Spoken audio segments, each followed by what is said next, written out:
అంతిమ దైవ గ్రంథం ఖుర్ఆన్ 16 అన్-నహ్ల్ సూరా తేనెటీగలు.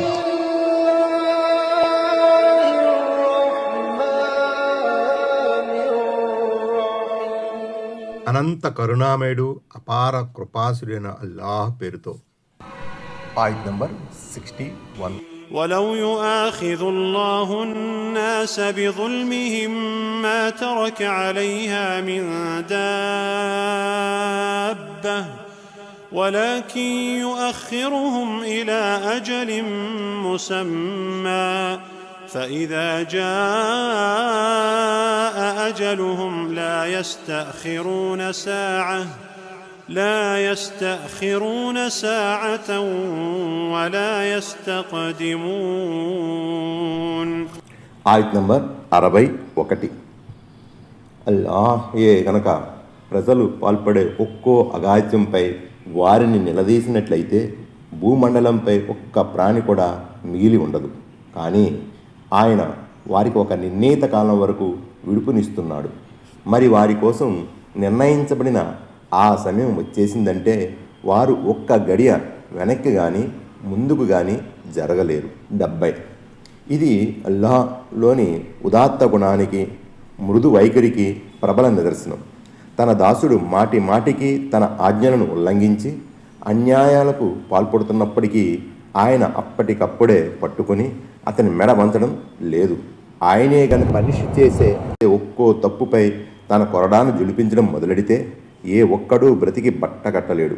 ఎందుకంటే మనిషి వల్ల జరిగే తప్పులు లెక్కకు మించినవై మార్గాలకు పాల్పడే ఒక ప్రజా సముదాయాన్ని దేవుడు శిక్షించదలుచుకున్నప్పుడు ఆ సముదాయంలో ఉండే మంచివాళ్ళు కూడా దాని వాతన పడతారు. ఆ విధంగా ఊళ్ళకు ఊళ్ళే, నగరాలకు నగరాలే తుడిచిపెట్టుకు పోతాయి. అయితే పరలోకంలో మంచివాళ్ళు మాత్రం అల్లాహ్ దగ్గర సఫలీకృతులవుతారు. హదీసులో ఈ విషయం వివరంగా వచ్చింది. చూడండి, సహీ బుఖారీ హదీస్ నంబర్ 2118, ముస్లిం హదీస్ నంబర్ 2206, 2210. 71. ఇలా విడుపు ఇవ్వడంలో ఔచిత్యం లేకపోలేదు. అదేమంటే, 1. అల్లాహ్ వారిని పట్టుకున్నప్పుడు కుంటి సాకులు చెప్పి తప్పించుకునే ఆస్కారం ఏది వారి వద్ద మిగిలి ఉండదు. 2. వారు కాకపోయినా వారి సంతతిలోనైనా అల్లాహ్ను విశ్వసించేవారు పుట్టవచ్చు. ఆయత్ నంబర్ 62. ويجعلون لله ما يكرهون وتصف ألسنتهم الكذب أن لهم الحسنى لا جرم أن لهم النار وأنهم مفرطون. ఆయత్ నంబర్ 62. వారు తమ కోసం ఇష్టపడని దానిని అల్లాహ్కు కేటాయిస్తున్నారు.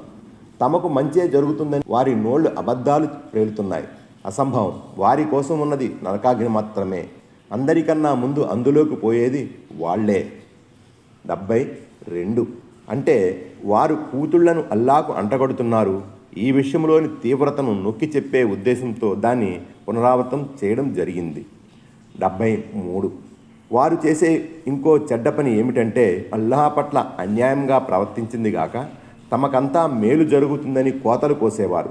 ప్రపంచంలో తమకు మంచి జరుగుతున్నట్లే పరలోకంలో కూడా తప్పక మంచి జరుగుతుందని బుకాయించేవారు. 74. నిశ్చయముగా వారికి వారు కోరుకునే మంచి జరుగుతుంది. అదేమిటో తెలుసా? అది నరకం తప్ప మరొకటి కాదు. నరకంలో ప్రవేశించే వారికి వారు ముందు ఉంటారు. ఫరతున్ అంటే ముందు ఉండడం, ముందుకు పోవడం అని అర్థం. హదీసులో కూడా ఈ పదం ఇదే అర్థంలో తీసుకోబడింది. నేను కౌసర్ సరస్సు వద్ద ముందు నుంచి మీకోసం ఉంటాను. సహీ బుఖారీ హదీస్ నంబర్ 6584, ముస్లిం హదీస్ నంబర్ 1793. ఆయతులో ఉన్న మఫ్రుతూన్ అనే పదంకి మరో అర్థం కూడా చెప్పబడింది. నరకంలో వేయబడిన తర్వాత వారు బొత్తిగా విస్మరించబడతారని. ఆయత్ నంబర్ 63. تالله لقد أرسلنا إلى أمم من قبلك فزين لهم الشيطان أعمالهم فزين لهم الشيطان أعمالهم فهو وليهم اليوم ولهم عذاب أليم. ఆయత్ నంబర్ 63. అల్లాహ్ సాక్షి, ఓ ప్రవక్త, మేము నీకు పూర్వం గతించిన సమాజాల వద్దకు కూడా మా ప్రవక్తలను పంపి ఉన్నాం. కానీ శైతాన్ వారి దుష్కర్మలను వారికి అందమైనవిగా చేసి చూపాడు. నేటికి ఆ శైతాన్ వారి నేస్తంగా ఉన్నాడు. వారి కోసం వ్యధాభరితమైన శిక్ష ఉంది. 75. దీని భావం ఏమిటంటే, ఓ ముహమ్మద్ సల్లల్లాహు అలైహి వసల్లం, మక్కా ప్రజలు నిన్ను ధిక్కరిస్తున్నారంటే వెనుకటి జాతుల వారు కూడా తమ ప్రవక్తను ధిక్కరించేవారు. వారు చేసే ప్రతి చెడు పని వారి కంటికి మంచిదిగానే కనిపించేది, ఎందుకంటే వారు శైతాన్ మాయాజాలంలోకి గురయ్యారు. 76. ఆయతులో ఉన్న అల్ యౌమ, నేడు అనే పదం నేటి పరిస్థితులకు వర్తిస్తుంది, లేక పరలోకానికి కూడా వర్తించవచ్చు. అంటే పరలోకంలో శైతాన్ వాళ్లకు దోస్తుగా ఉంటాడు. వాళ్ళు అంటే మక్కాకు చెందిన అవిశ్వాసులను కూడా అర్థం చేసుకోవచ్చు. అనగా ఒకప్పుడు గత కాలంలోని జాతులను పెడత్రోవ పట్టించిన శైతాన్ ఈనాడు ఈ మక్కా అవిశ్వాసులకు స్నేహితునిగా నిలిచి వారు అంతిమ దైవ ప్రవక్త సల్లల్లాహు అలైహి వసల్లం సందేశాన్ని ఆలకించకుండా అడ్డుకుంటున్నాడు. ఆ శాపగ్రస్తుని నమ్ముకున్న వారెవరూ బాగుపడరు. నమ్ముకున్న వారిని నట్టేట ముంచటమే వాడి పని. ఆయత్ నంబర్ 64. وما أنزلنا عليك الكتاب إلا لتبين لهم الذي اختلفوا فيه وهدى ورحمة لقوم يؤمنون. ఆయత్ నంబర్ 64. వారు విభేదించుకునే ప్రతి విషయాన్ని నువ్వు వారికి స్పష్టంగా విడమర్చి చెప్పాలని మేము ఈ గ్రంథాన్ని నీపై అవతరింపజేశాం. విశ్వసించిన జనులకు ఇది మార్గదర్శకత్వం మరియు కారుణ్యం. 77. అంతిమ దైవ ప్రవక్త సల్లల్లాహు అలైహి వసల్లం పదవీ బాధ్యతలు మరియు ఆయనకు అంతిమ గ్రంథం ప్రసాదించడంలోని అసలు ఉద్దేశం ఏమిటో ఈ ఆయుధలో చెప్పబడింది. విశ్వాసాల విషయంలోనూ షరియత్ ఆదేశాల్లోనూ ఆనాటి గ్రంథబహులైన యూదుల క్రైస్తవుల మధ్య ఉన్న విభేదాలను, ముష్రికులు జొరస్ట్రాయిన్ల మధ్య ఉన్న అయోమయ స్థితిని విశ్లేషించి సత్యమేదో అసత్యమేదో పోసగుచ్చినట్లు చెప్పడం ప్రవక్త సల్లల్లాహు అలైహి వసల్లం వారి ప్రధాన బాధ్యత. సత్యాన్ని అవలంబించి అసత్యాన్ని విడనాడమని ప్రజలకు బోధించడం ఆయన కర్తవ్యం. ఆయత్ నంబర్ 65, 66. والله أنزل من السماء ماء فأحيا به الأرض بعد موتها إن في ذلك لآية لقوم يسمعون. ఆయత్ నంబర్ 65. అల్లాహ్ ఆకాశం నుంచి నీళ్లను కురిపించి దాని ద్వారా భూమి చచ్చిపోయిన తర్వాత దానిని తిరిగి బతికిస్తున్నాడు. వినేవారి కోసం నిత్యంగా ఇందులో నిదర్శనం ఉంది. وَإِنَّ لَكُمْ فِي الْأَنْعَامِ لَعِبْرَةً نُسْقِيكُم مِّمَّا فِي بُطُونِهِ مِن بَيْنِ فَرْثٍ وَدَمٍ لَبَنًا خَالِصًا سَائِغًا لِلشَّارِبِينَ. ఆయత్ నంబర్ 66. మీకోసం పశువులలో కూడా ఒక గుణపాఠం ఉంది. వాటి కడుపులలో ఉన్న పేడకు రక్తానికి మధ్యలో నుంచి స్వచ్ఛమైన పాలు మీకు త్రాగిస్తున్నాము. త్రాగే వారికి అది కమ్మగా ఉంటుంది. 78. పశువులు అంటే ఒంటెలు, ఆవులు, మేకలు అని భావం. 79. ఈ పశువులు తినే గడ్డి, ఆకులు తదితర వస్తువులు వాటి కడుపులోకి పోయి రక్తం, పేడ, మూత్రం, పాలుగా మారతాయి. రక్తం నరాలకు వెళ్ళగా పేడ, మూత్రం వంటి వ్యర్థాలు బయటికి విసర్జించబడతాయి. వాటి మధ్యలో నుంచే తయారైన పాలు పొదుగులలోనికి వెళతాయి. కానీ ఆశ్చర్యకరమైన విషయం ఏమిటంటే ఆ పాలలో ఒక బొట్టు రక్తం కానీ ఒక చుక్క వ్యర్థ పదార్థం కానీ కలువదు. పాలు ఎంతో స్వచ్ఛంగా తెల్లగా ఉంటాయి, కమ్మగా రుచికరంగా ఉంటాయి, శరీరానికి శక్తినిస్తాయి, ఆకలి తీరుస్తాయి, మనసుకు మస్తిష్కానికి తృప్తిని, హాయిని ఇస్తాయి. ఆయత్ నంబర్ 67. ومن ثمرات النخيل والأعناب تتخذون منه سكرا ورزقا حسنا إن في ذلك لآية لقوم يعقلون. ఆయత్ నంబర్ 67. ఇంకా ఖర్జూరం ద్రాక్ష పండ్ల నుంచి మీరు మత్తు పానీయాన్ని తయారు చేస్తారు, వాటి నుంచి మంచి ఆహారాన్ని కూడా గ్రహిస్తున్నారు. విజ్ఞత గలవారి కోసం ఇందులో గొప్ప సూచన ఉంది. 80. మద్యపానం నిషేధించబడిన రోజులలో అవతరించిన వాక్యం ఇది. అందుకే ధర్మసమ్మతమైన వస్తువులతో పాటు మద్యం కూడా ప్రస్తావనకు వచ్చింది. అయితే ఇక్కడ కూడా సకరన్ మత్తు పదార్థం అని అన్న తరువాత మళ్ళీ రిజకన్ హసనన్ మంచి ఆహారము అని ప్రత్యేకంగా పేర్కొని మత్తు పదార్థాలు మంచి ఆహారం కానే కావని సూచాయిగా చెప్పడం జరిగింది. అదీగాక ఈ సూర మక్కాలో అవతరించిన సూర, అందుకే మద్యం గురించి ఇందులో కొద్దిగా అయిష్టతను వ్యక్తం చేయడం జరిగింది. తరువాత మదీనా సూరాల్లో క్రమక్రమంగా మద్య నిషేధానికి సంబంధించిన ఆజ్ఞలు వచ్చాయి. ఆయత్ నంబర్ 68.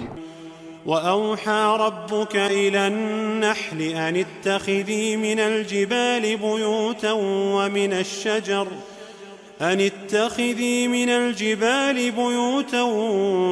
الشجر ومما يعرشون.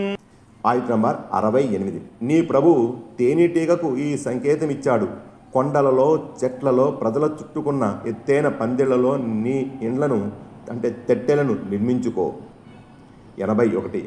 అరబీలో ఔ హా అని ఉంది, అంటే సంకేతం ఇచ్చాడు, తెలివితేటలు ప్రసాదించాడు, దాని నైజంలో ఆ విషయాన్ని నూరిపోశాడు అన్న అర్థాలు వస్తాయి. తమ భౌతిక అవసరాలను తీర్చుకోవడానికి అవసరమైన తెలివితేటల్ని, జీవనోపాయాన్ని అల్లాహ్ జంతువులకు సైతం ప్రసాదించాడు. ఆయత్ నంబర్ 69.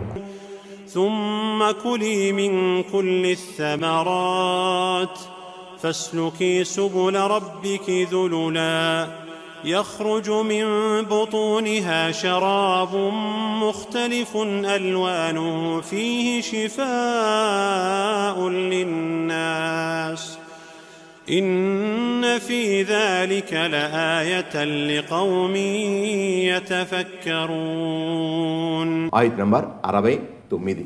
అన్ని రకాల పండ్లను తిను, నీ ప్రభు సులభతరం చేసిన మార్గాలలో విహరిస్తూ ఉండు.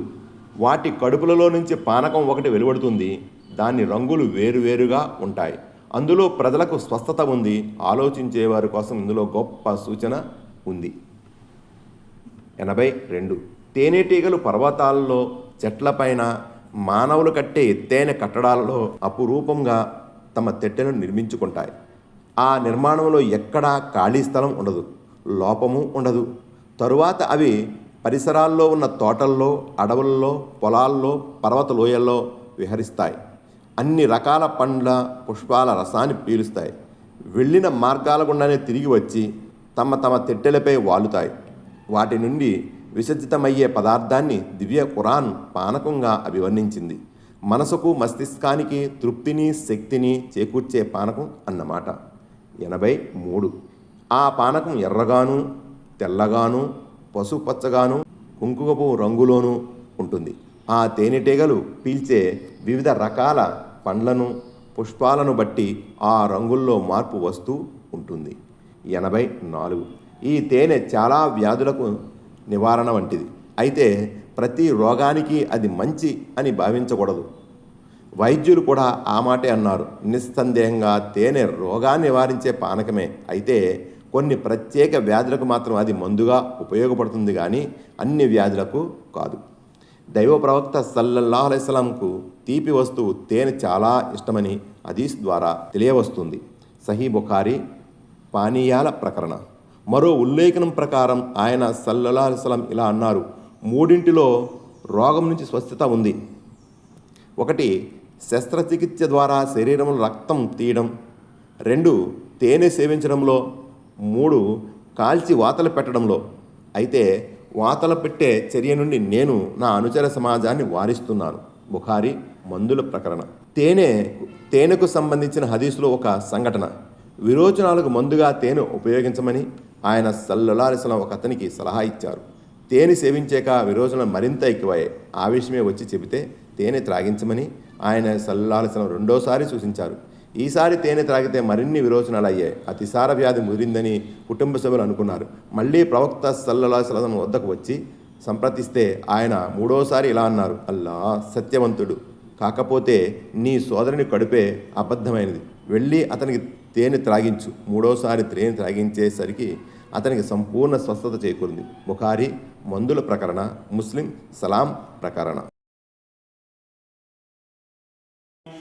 والله خلقكم ثم يتوفاكم ومنكم من يرد إلى أرذل العمر لكي لا يعلم بعد علم شيئا إن الله عليم قدير. ఆయత్ నంబర్ 70.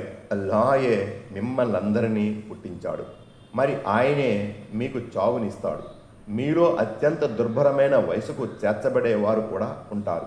అన్నీ తెలిసి ఉండి కూడా ఏమీ తెలియని వారవటానికి నిస్సందేహంగా అల్లా సర్వజ్ఞుడు, సర్వాధికారి. 85. మితిమీరిన వయోభారంతో మనిషి జ్ఞాపక శక్తి క్షీణిస్తుంది, బుద్ధి మందగిస్తుంది, చేదస్తం ఎక్కువ అవుతుంది, మరీ పసిపిల్లాడిలా ప్రతి దానికి మారం చేస్తాడు. అర్జులుల్ ఉమ్ర్, హీన వయోదశ అంటే ఇదే. ఇలాంటి వార్ధక్యం నుంచి ప్రవక్త సల్లల్లాహు అలైహి వసల్లం శరణు వేడారు. والله فضل بعضكم على بعض في الرزق فما الذين فضلوا براد رزقهم على ما ملكت أيمانهم فهم فيه سواء أفبنعمة الله يجحدون. ఆయత్ నంబర్ 71. అల్లాహే ఉపాధి విషయంలో మీలో ఒకరికి ఇంకొకరిపై ఆధిక్యతను వసగి ఉన్నాడు. ఆధిక్యత వసగబడిన వారు తమ ఉపాధిని తమ కిందనున్న బానిసలకు తాము వారు సమానులయ్యేలా ఇవ్వరు. మరి మీరు అల్లాహ్ అనుగ్రహాలే తిరస్కరిస్తున్నారా? 86. మీ క్రింది పనిచేసే కూలివాళ్ళు, బానిసలు మీ స్థాయికి ఎదిగిపోతారన్న ఉద్దేశంతో మీ దగ్గరున్న సిరి సంపదలను మీరు విశాల మనసుతో ఇవ్వరాయే. మరి అటువంటప్పుడు దేవుని దాసులైన మనుషులను మీరు అమాంతం దైవాలుగా నిలబెట్టి వారిని పూజించడాన్ని అల్లాహ్ ఎంతమాత్రం ఇష్టపడతాడనుకున్నారు? ఈ ఆయత్ ద్వారా బోధపడే మరో ముఖ్యాంశం ఏమిటంటే, ఆర్థికంగా మనుషుల మధ్య ఉండే తేడా పాడాలు ప్రకృతి సిద్ధంగా ఉన్నవే. నిరంకుశ నియంత్రత్వ చట్టాల ద్వారా ఈ ప్రకృతి ధర్మాన్ని రూపుమాపడం సరైనది కాదు. అలా చేయడం వల్ల కలిగే చేటు ఏమిటో కమ్యూనిస్టు వ్యవస్థ ద్వారా ప్రపంచానికి తెలిసి వచ్చింది. ఆర్థిక సమానత్వం పేరుతో మనిషి సంపాదనను నియంత్రించడం అసహజం. ఆర్థిక సమానత్వం అంటే సంపాదించే, ప్రగతిని సాధించే సమాన అవకాశాలు అందరికీ కల్పించాలి. 87. అంటే వారు దైవ ప్రసాదితమైన సంపదలో నుంచి దైవేతరుల కోసం నైవేద్యాలను తీయటం, దైవేతరులకు మొక్కుబడులు చెల్లించడం వంటి పనులు పాల్పడి దేవుడు చేసిన మేళ్లను మరిచిపోతున్నారు. والله جعل لكم من أنفسكم أزواجا وجعل لكم من أزواجكم بنين وحفدة ورزقكم من الطيبات أفبالباطل يؤمنون وبنعمة الله هم يكفرون. ఆయత్ నంబర్ 72.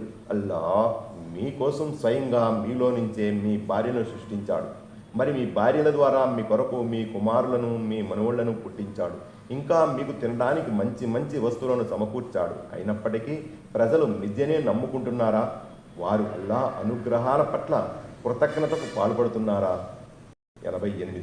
ఈ ఆయతులో అల్లాహ్ తన ఉపకారాలను జ్ఞాపకం చేసి అన్నీ ప్రసాదించేవాడు అల్లాహ్ అయి ఉండగా జనులు ఆయన్ని విడనాడి ఇతరుల ముందు తల వంచుతున్నారని, ఇది అధర్మమని చెప్పాడు. ويعبدون من دون الله ما لا يملك لهم رزقا من السماوات والأرض شيئا ولا يستطيعون. ఆయత్ నంబర్ 73. వారు అల్లాహ్ను వదిలి తమకు ఆకాశాల నుంచి కానీ భూమి నుంచి కానీ ఎలాంటి ఉపాధిని సమకూర్చలేని వారిని, ఏ శక్తి సామర్థ్యం లేని వారిని పూజిస్తున్నారా? 89. ఇంతకీ వారు నమ్ముకునేది, పూజా పునస్కారాలు చేసేది ఎవరికి? ఏదీ చేతకాని వారికా? ఏ సహాయము చేయలేని వారికా? ఏ గండం నుంచి గట్టెక్కలేని వారికా? ఆయత్ నంబర్ 74. فلا تضربوا لله الأمثال إن الله يعلم وأنتم لا تعلمون.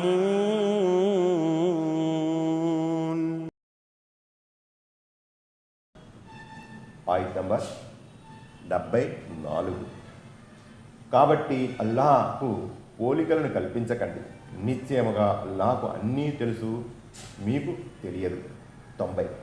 రాజ్యాధిపతిని కలుసుకోవాలన్నా, ఆయనకి ఏదైనా విన్నపాలు చేసుకోవాలన్నా నేరుగా రాజ్యాధిపతిని కలుసుకోవడం సాధ్యపడదని, అతని ఆంతరంగికుల కార్యదర్శుల్ని కలుసుకుంటేనే రాజ్యాధిపతి దర్శనం సాధ్యమవుతుందని ముష్రికులు ఉదాహరణలు ఇస్తుంటారు.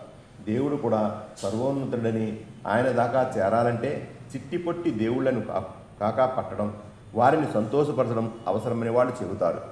ఆ విషయాన్ని ప్రస్తావిస్తూ ఇక్కడ అల్లా ఏమంటున్నాడో చూడండి.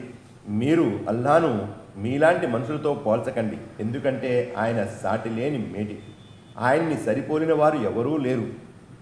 ఒక రాజ్యాధికారికి అగోచర జ్ఞానం ఉండదు, అతడు అందరినీ చూడలేడు, అందరి మొరలను ఆలకించనూ లేడు. కాగా అల్లా అందరి మొరలను ఆలకిస్తాడు, అందరినీ కనిపెట్టుకుని ఉంటాడు. రాత్రి చీకటిలో జరిగే కార్యకలాపాలు కూడా ఆయనకు ఎరికే. మరి అలాంటప్పుడు మానవమాత్రుడైన ఒక రాజ్యాధికారి విశ్వప్రభు అయిన అల్లాతో ఎలా సరితూగుతాడు? ఆయత్ number 75. ضرب الله مثلا عبدا مملوكا لا يقدر على شيء ومن رزقناه منا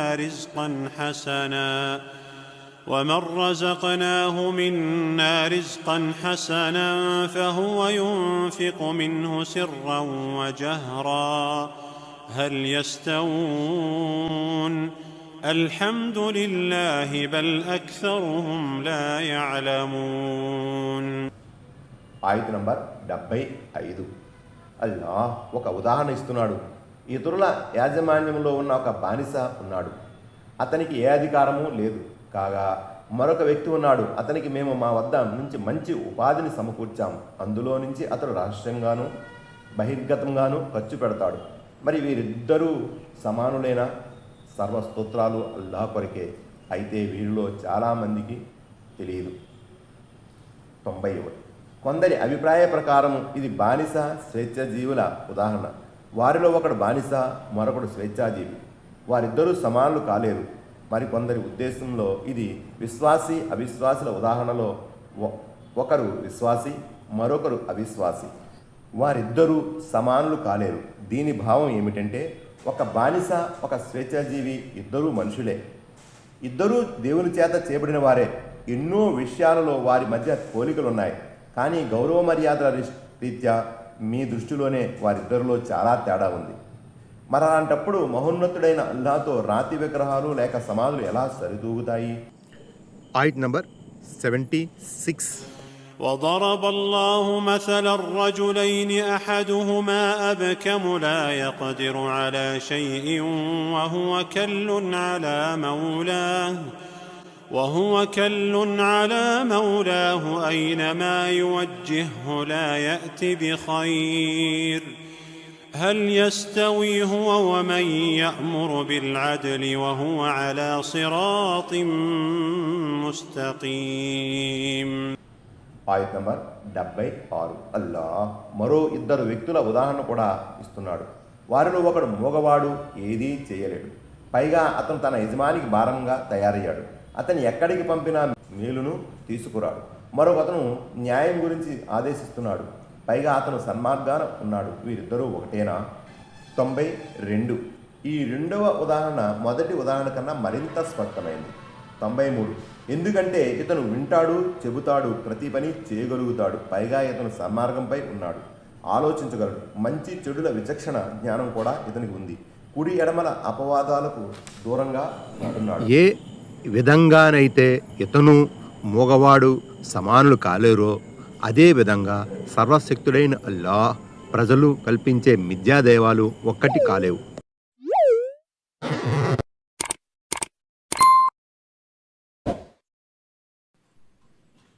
please subscribe, touch bell.